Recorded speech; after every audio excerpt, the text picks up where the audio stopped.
तो हेलो बच्चों, स्वागत है आपका अपना चैनल साइन टू क्लासेस में। आज आप लोग के बीच में 11वीं क्लास के जेक मॉडल सेट का सॉल्यूशन लेकर आए हैं। इसलिए वीडियो बहुत ही इंपॉर्टेंट होने वाला है। वीडियो को बिल्कुल भी स्किप ना करें और मेरे साथ अंत तक बना रहे। चैनल में कोई नया है तो चैनल को सब्सक्राइब कर ले, घंटी के बेल आइकन को प्रेस कर ले। वीडियो को स्टार्ट करने से पहले आप लोग से गुजारिश है वीडियो को ज्यादा से ज्यादा शेयर करें ताकि और भी दोस्त लोग इस वीडियो के माध्यम से मेरे जुड़ सके। तो चलिए देर ना करते वीडियो को शुरू करते हैं। 11 का जेक मॉडल पेपर का फर्स्ट प्रश्न है, Which among the following is not a basic unit of measurement? बोल रहा है कि चारों ऑप्शन में से कौन सा बेसिक यूनिट ऑफ मेजरमेंट नहीं है। हम लोग जानते हैं बेसिक यूनिट टोटल 7 होता है, mass, length, time, temperature, electric current, luminous intensity और अमाउंट ऑफ सब्सटेंस। तो यहाँ पे आप देख पा रहे हैं टाइम, टेम्परेचर और मास दिया हुआ है। तीसरा ऑप्शन में मोमेंटम दिया है, तो मोमेंटम हमारा बेसिक यूनिट में नहीं रखा जाता है, इसलिए इस क्वेश्चन का आंसर हो जाएगा ऑप्शन नंबर सी। अब आते हैं नेक्स्ट क्वेश्चन की तरफ। The dimensions of kinetic energy is same as that of. बोल रहा है कि काइनेटिक एनर्जी का सेम डायमेंशन किसके साथ होगा। तो हमेशा याद रखें दोस्तों, एनर्जी का डायमेंशन हमेशा मैच करता है वर्क के साथ। तो इस क्वेश्चन का ऑप्शन नंबर सी हो जाएगा, काइनेटिक एनर्जी का डायमेंशन मैच करेगा वर्क के साथ। अगर यहाँ पे एक और ऑप्शन दिया हुआ मोमेंटम, तो मोमेंटम का डायमेंशन मैच करता है इंपल्स के साथ। तो इसको भी आप याद रखते चले, कहेंगे आगे चल के क्वेश्चन बन सकता है। तो मोमेंटम का डायमेंशन मैच करेगा इंपल्स के साथ, प्रेशर का डायमेंशन मैच करेगा स्ट्रेस के साथ, और वर्क का डायमेंशन मैच करेगा एनर्जी के साथ। ठीक है, तो इस क्वेश्चन का आंसर हो जाएगा ऑप्शन नंबर सी, वर्क का डायमेंशन मैच करेगा काइनेटिक एनर्जी के साथ। नेक्स्ट क्वेश्चन है, a car accelerates from rest to 30 metre पर second in 5 second. What is the acceleration. यहां पे ध्यान दें दोस्तों, एक कार है, कार रेस्ट से, रेस्ट में वेलोसिटी कितना होता है 0, तो यहां पे u का वैल्यू 0 हो गया। अब 0 से कितना जा रहा है 30 मीटर पर सेकेंड, तो v का वैल्यू हो गया 30 मीटर पर सेकेंड। और हमारा कितना सेकंड लग रहा है इसके लिए टाइम लग रहा है 5 सेकंड। तो हम लोग जानते हैं इक्वेशन ऑफ मोशन में यह फाइंड करने बोला है एक्सेलरेशन।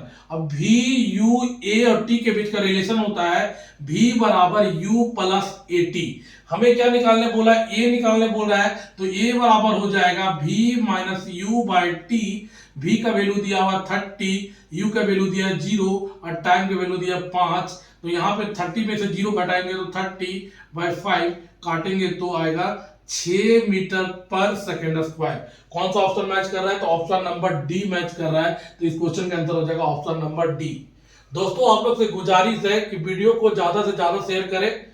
चलते हैं नेक्स्ट क्वेश्चन की तरफ। Equation of motion is applicable to motion with. यहां पे ध्यान दे दोस्तों, इक्वेशन ऑफ मोशन अप्लीकेबल होगा कौन सा मोशन के साथ, तो यहां पे ध्यान दे यूनिफॉर्म एक्सेलरेशन के साथ जब भी मोशन करेंगे तो इक्वेशन ऑफ मोशन क्या हो जाएगा, अप्लीकेबल हो जाएगा। तो इस क्वेश्चन का आंसर हो जाएगा option number A, uniform acceleration. Next question है, when a force is applied to an object in the direction of motion what happens to its acceleration.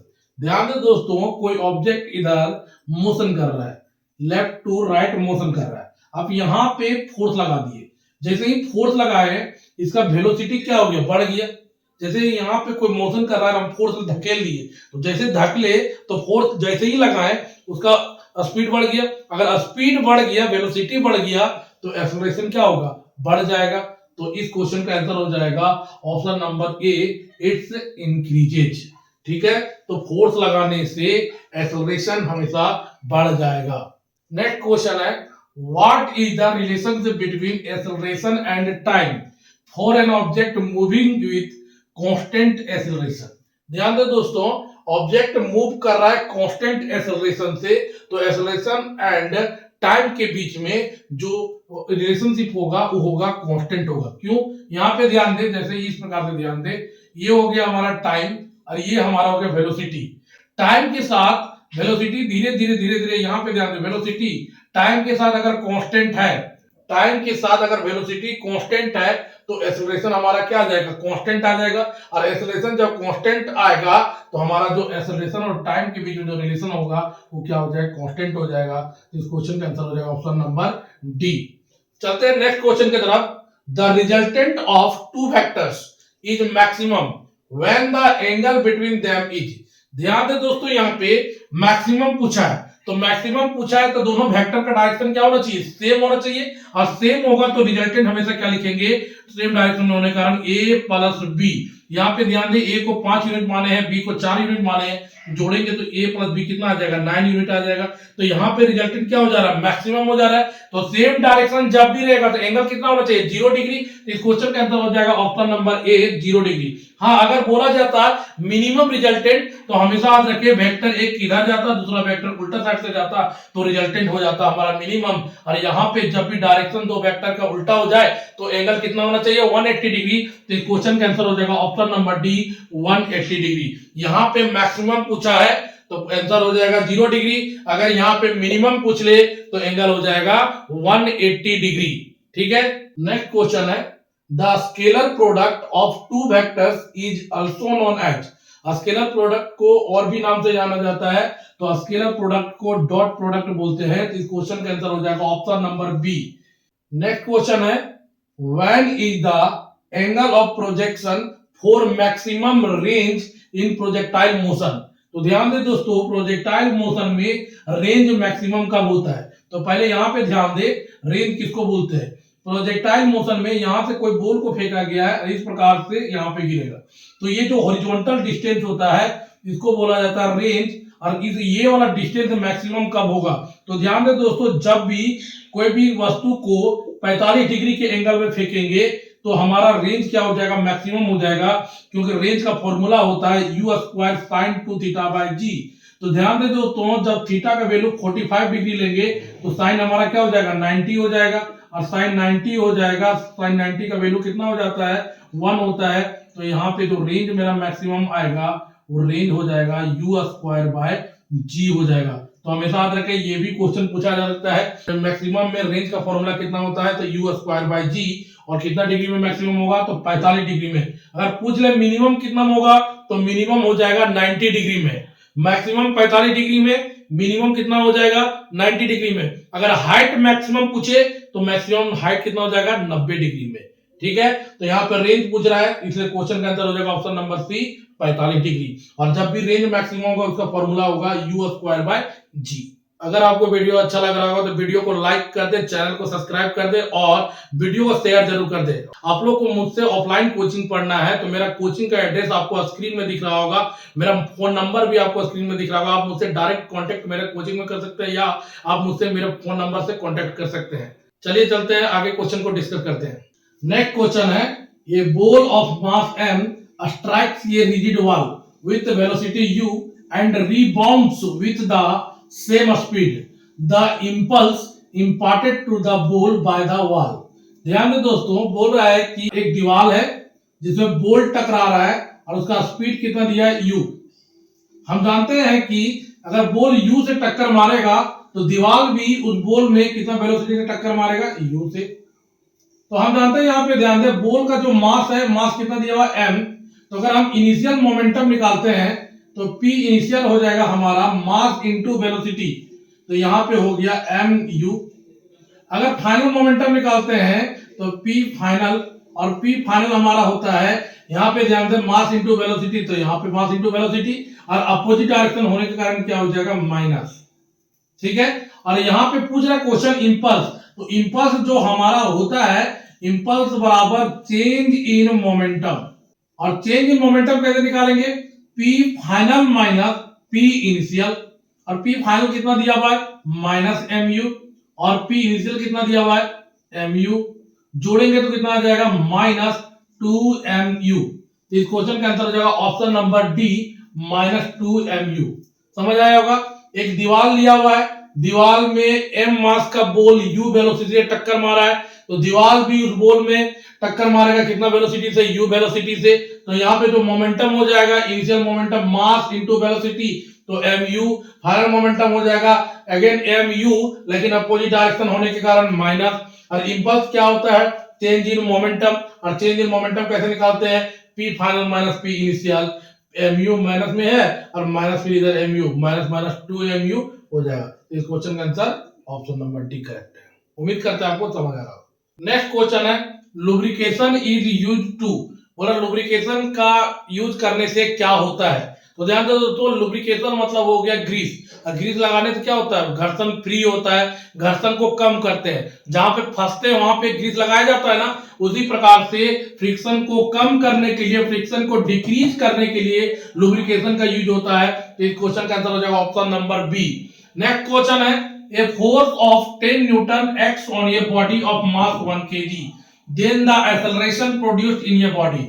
यहाँ पे ध्यान दे, फोर्स दिया है 10 न्यूटन, मास दिया है 1 kg, हमें एक्सेलरेशन निकालने बोला है दोस्तों। तो हम एक्सेलरेशन का फॉर्मूला जानते हैं, F बराबर ma। तो A बराबर क्या हो जाएगा, F बाय m। हमारा यहाँ फोर्स दिया हुआ 10 और मास दिया 1, तो यहाँ पे जो एक्सेलरेशन आएगा 10 मीटर पर सेकेंड स्क्वायर। तो क्वेश्चन का आंसर हो जाएगा ऑप्शन नंबर बी। उम्मीद करते हैं आपको समझ आ गया होगा। नेक्स्ट क्वेश्चन है, relation between kinetic energy and momentum of A body of mass m।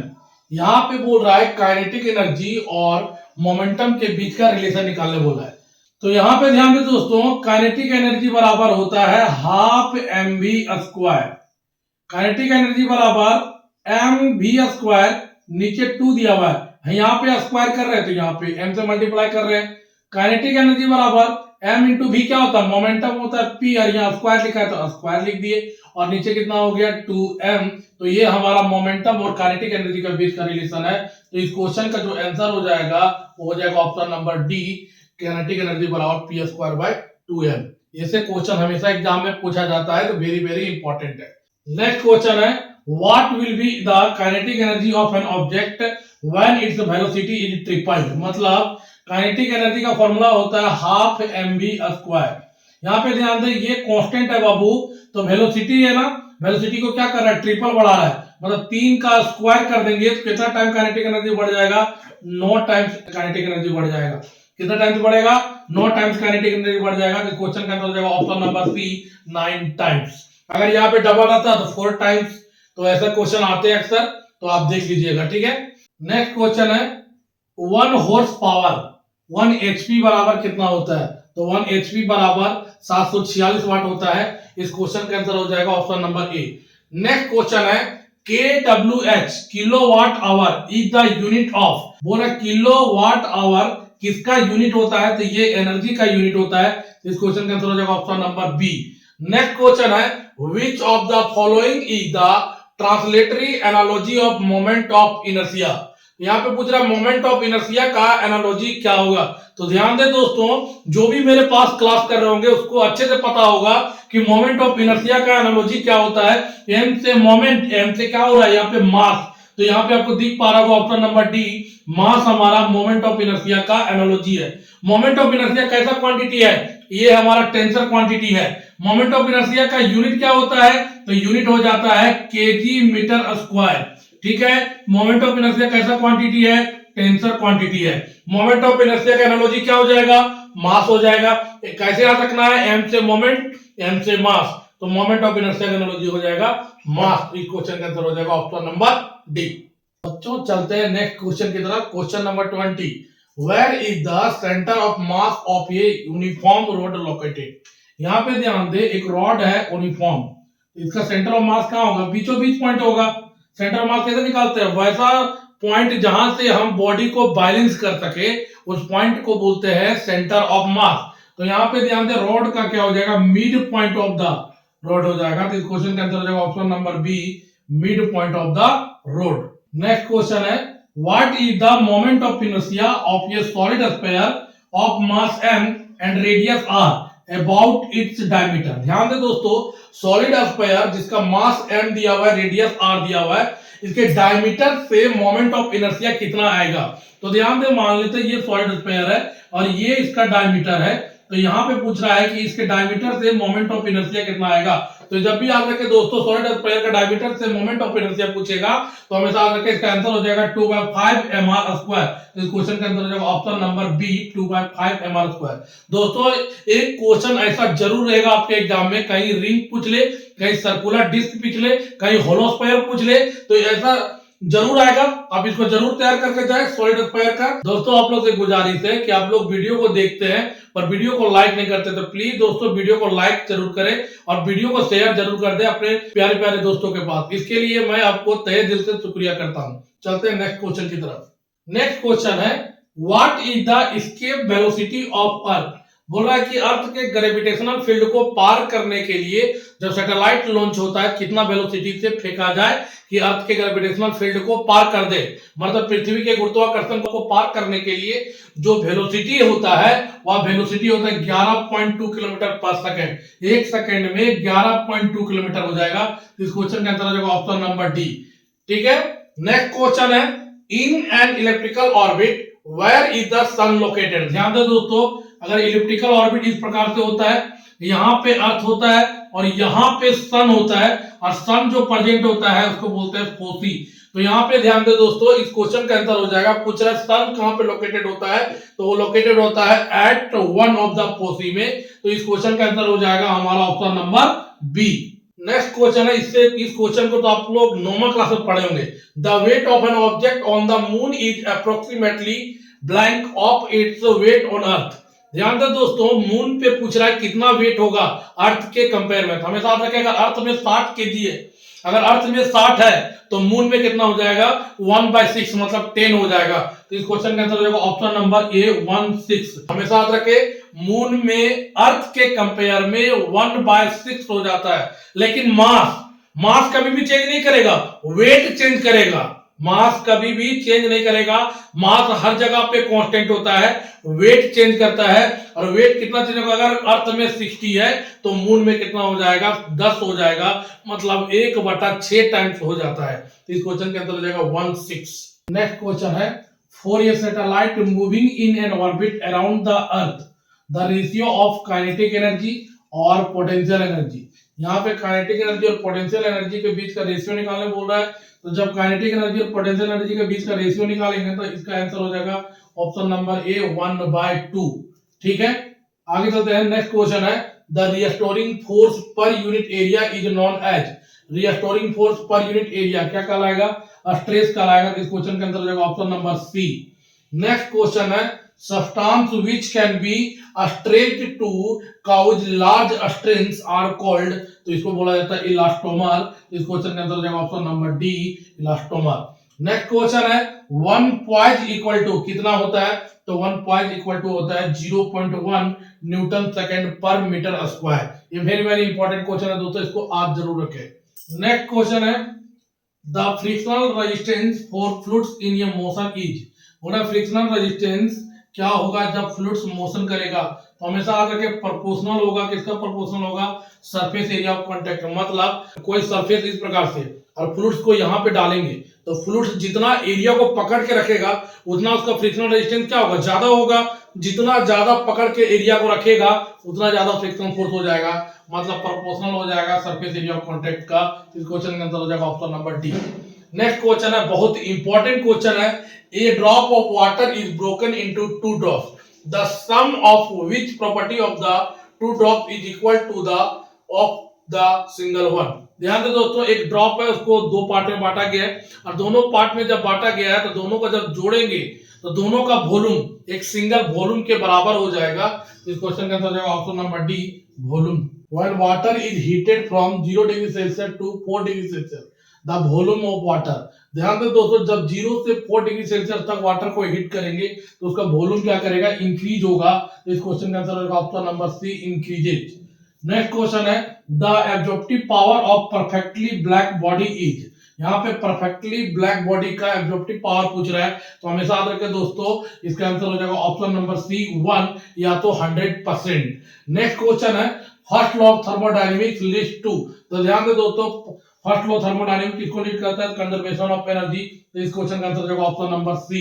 Next question है the zeroth law of thermodynamics leads to. ध्यान दे दोस्तों, जीरोथ लॉ ऑफ थर्मोडायनेमिक्स किसका लीड करता है, तो टेम्परेचर को लीड करता है। क्वेश्चन का आंसर ऑप्शन नंबर डी। हमेशा याद रखें दोस्तों, थर्मोडायनेमिक वाला चैप्टर में जीरोथ लॉ या फर्स्ट लॉ दोनों में से एक क्वेश्चन जरूर आपके एग्जाम में आएगा, इसलिए आप याद करके रखें first law conservation of energy और zeroth law temperature.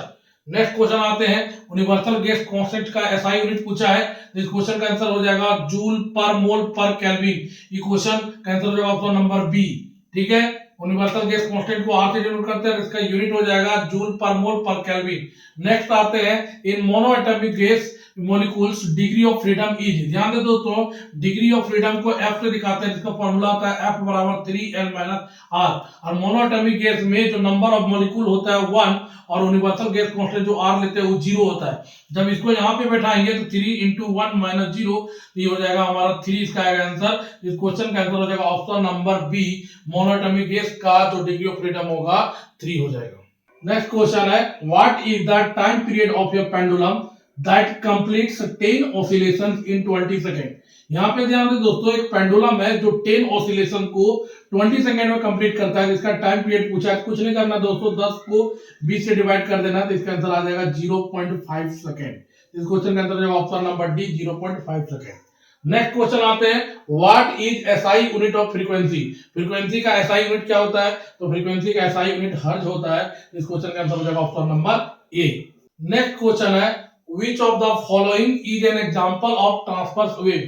Transverse wave का एग्जांपल पूछा है, तो ट्रांसवर्स वेव का एग्जांपल हो जाएगा लाइट वेव। नेक्स्ट क्वेश्चन है, मॉडल सेट का सबसे लास्ट क्वेश्चन है, तो ध्यान दें यहाँ पे, the maximum displacement of A particle from its equilibrium position in A wave is called. ध्यान दें दोस्तों, वेव में इक्विलिब्रियम पोजीशन से मैक्सिमम डिस्प्लेसमेंट मतलब इसका बात कर रहा है, इसको क्या बोलते हैं हम लोग, एम्पलीट्यूड बोलते हैं। इस क्वेश्चन का आंसर हो जाएगा ऑप्शन नंबर बी, एम्पलीट्यूड। उम्मीद करते हैं दोस्तों कि मॉडल सेट का हर एक क्वेश्चन का सॉल्यूशन आपको बहुत अच्छे से समझ आया होगा। दोस्तों देख रहे हैं कि वीडियो बनाने में कितना मेहनत लग रहा है, क्वेश्चन को लिख रहे हैं, क्वेश्चन को मिटा रहे हैं, फिर क्वेश्चन लिख रहे हैं, क्वेश्चन मिटा रहे हैं। तो प्लीज दोस्तों, मेरे मेहनत के लिए आप लोग मेरे वीडियो को शेयर कर दे और चैनल को जल्दी से सब्सक्राइब कर ले, ताकि और भी कोई भी नया वीडियो आए सबसे पहले आपको देखने को मिले। थैंक यू, आपका दिन शुभ हो।